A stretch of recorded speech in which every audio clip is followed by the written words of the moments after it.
people, David Taub here from nextlevelguitar.com, and we've been receiving a lot of emails at Next Level Guitar about Gibson products and Gibson Les Pauls and Gibson Nighthawks and hollow bodies and whatnot, and we're going to be doing a lot of gear reviews on a lot of Gibson products, so make sure you check those out here at our YouTube site on Rock On Good People.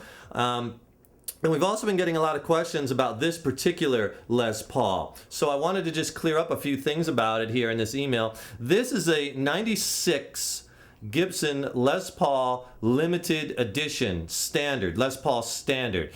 Now, it's a limited edition model for a couple reasons. You know, every few years or so, Gibson always does some limited edition runs of certain guitars, and they usually make something a little bit different about the guitar when they do a limited edition, right? On this particular guitar, it kind of has a cool finish. It's kind of like a fire burst, I kind of call it, fire glow. Kind of reminds me a little bit of like the finishes like on a Rickenbacker, like a 4001 series bass, except for the black around the edge. But it's really cool. It has like the black into this cherry red, burgundy, into orange and yellow. So they did a really cool job on the finish.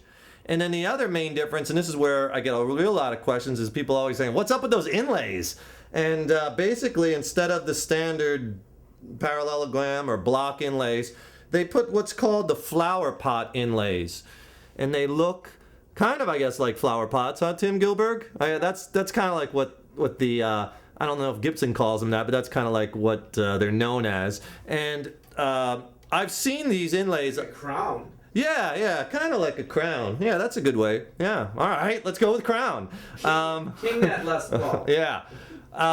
But I have seen those inlays on other Gibson products. Like a buddy of mine has, I think it's a limited edition Nighthawk Gibson, and it has these inlays. So I have seen these inlays before. I'm a sucker for cool inlays. Like I like the Gibson, I think it's the Les Paul Supremes, is it? But they have like or two inlays that go on an angle, like two lines, kind of cool. So, or the artisan models have really cool inlays. I just think it's kind of like a cool thing to have something different. So the finish and the inlays are what really kind of make this different. And it says on the back, on the headstock, it says limited edition. So it kind of says that on the guitar. So that's what this is, Les Paul Limited Edition 96. We've also been getting a lot of email questions on dating. How do I know the date of my guitar? You know, Fender, Gibson. Right now we're talking about Gibson, so we'll stick with that. And dating instruments is not always the easiest thing to do with, especially with Gibsons and Fender products, because they kind of, sometimes they put dates in one place, other times in others, sometimes it's not dated. So if you really want some good information on dating it, the best that I have seen is go to Gibson.com and then click on support. Click on the link for support, and that'll take you to another screen. And on that screen on the left-hand side, there's a link for dating, and then there's a really good PDF file that comes up that talks about the different dating procedures as per your year, because they kind of changed how they dated them throughout the years. In some ways, it's like it's very random. So it's hard for me in such a small amount of time to go over every way. I don't know what year your Gibson is, so you want to download that PDF file, and I found that very helpful. But I think it was since 1975 or 77, they've used the same dating procedures by stamping the date in the headstock, and then like the first digit is the part of the year, and the next three are the month and day, and then the next one's the year, and then the last three is like the code for if it was made in Nashville or Kalamazoo. What beer has that? Born on Dating. They should do that. Born on Dating. That is a good idea. Born on Dating. Born on Dating. That's not a bad idea. I don't know what beer does that. I think it's Bud. Is it Budweiser? But you digress. Yeah, I digress. So this one, 588. So that's, I think it's 500 and above. So this was made in Nashville. So when you're dating your guitar, you want to refer to that chart, and that will really help you. And if you're dating a Fender guitar, you know, a lot of them have the serial numbers on the headstock, but the best way for the Fenders is take the neck off and look at the date that's stamped, if it has one, because some they did, on the butt end of the neck.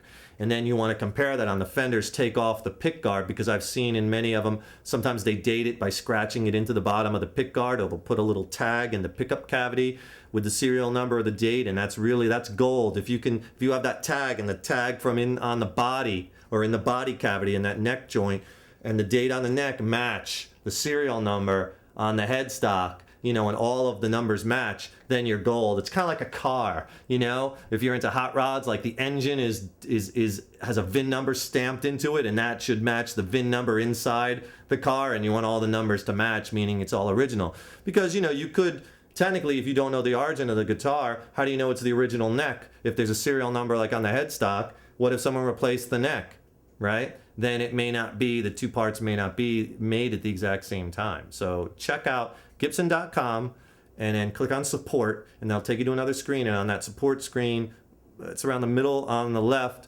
click on dating, and download that PDF file.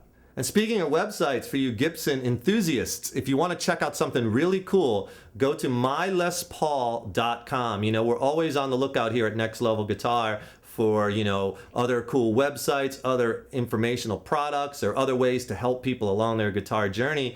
And Tim found a really cool website. Again, it's mylespaul.com. And especially if you're into Les Pauls, man, they have a cool forum with thousands and tens of thousands of posts and a lot of great information on Les Paul. So if you want some more information, go there, and we have the link in the box next to this video on YouTube. We'll have the URL. You'll click on that, and that'll take you right to it. It's mylespaul.com. So we'll keep on bringing you more informational websites, and of course our lessons and gear reviews and whatnot. So thanks for watching this video. Hope you found it helpful. Go to our website at nextlevelguitar.com. We have hundreds and hundreds of video instructional lessons for beginners, intermediates, advanced players, written lessons, jam tracks, forum, lots of great stuff. And if you like our videos on YouTube, please hit the subscribe button, which is in the upper right hand corner, and then you'll be notified when we have new lessons or new videos coming out. So make sure you hit that subscribe button, and make sure you turn your Les Paul up to 11. Nigel says sustain! Sustain on the amp. Get that amp up to 11 too, and we want to hear them.